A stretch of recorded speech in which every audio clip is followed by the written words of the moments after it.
আসসালামু আলাইকুম, কেমন আছেন সবাই?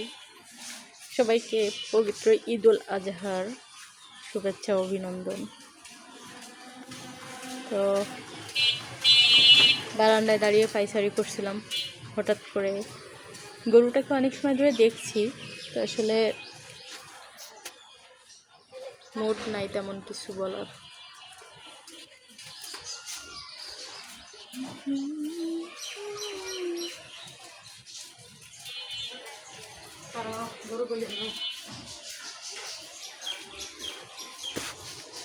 গরুটা হচ্ছে কুরবানির জন্য এনে রাখছে। আজকে এত সময় এখানে বাঁধা, কালকে এত সময় মানুষের বড়ইতে চলে যাবে। আহারে, খুব মায়া হয় জানেন। আসলে কুরবানির গরু মানে দেখতে কেমন কেমন একটা মায়া হয়। আমার পশু জিনিসের প্রতি খুবই মায়া। আমাদের একটা ছাগল ছিল, ছাগলটা বিক্রি করার পরে প্রায় 5 দিন আমাদের হাঁড়িতে চাল উঠিনি, আগুন জ্বলিনি। আসলে পোষ্য জিনিস আমার খুব খারাপ লাগে। কত মানুষের স্বাদের জিনিস যে বিক্রি করে দিচ্ছে। কি বলবো, এটা হচ্ছে আল্লাহর বিধান, আল্লাহর নির্দেশ, এই জন্য এগুলো করা লাগবে, বাধ্যতামূলক। তো কালকে পবিত্র ঈদুল আজহা, সবাইকে অগ্রিম ঈদের শুভেচ্ছা অভিনন্দন। দেখেন গরুটা কিভাবে তাকিয়ে আছে, আহা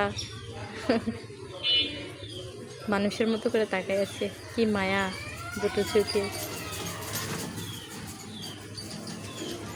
ও মনে হয় শেষ ঝলক আমার ক্যামেরার দিকে পোজ দিল, এরকম মনে হয়েছে। দেখছেন,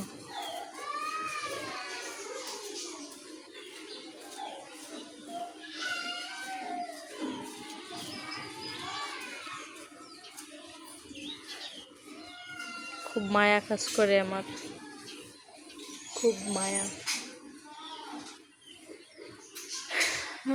আর কি বলবো, সবাই ভালো থাকবেন, সুস্থ থাকবেন, সাবধানে থাকবেন। সবাই পবিত্র ঈদুল আজহা অনেক ভালো কাটুক এই কামনা করি। আজকে ওয়েদারটা মাশাআল্লাহ অনেক সুন্দর, অনেক ভালো। আর এক ঝলক দেখিয়ে দিই।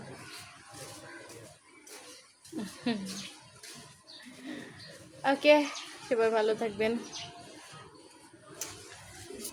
Tata tata, love you all.